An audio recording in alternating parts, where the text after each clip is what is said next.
Way good batting bat ধরছেন রকিদা।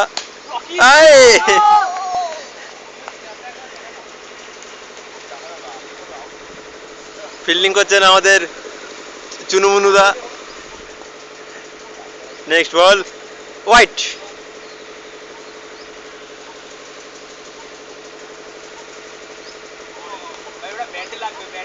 Good batting এখনো 2 over আছে, এখন হাতে 2 ওভার আছে ভাই।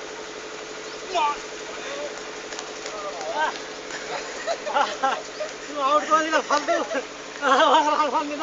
কালকে ফেসবুকে পেয়ে যাবে, ঠিক আছে। ব্যাট করছেন ছোড়া ভাই দা, বল বল।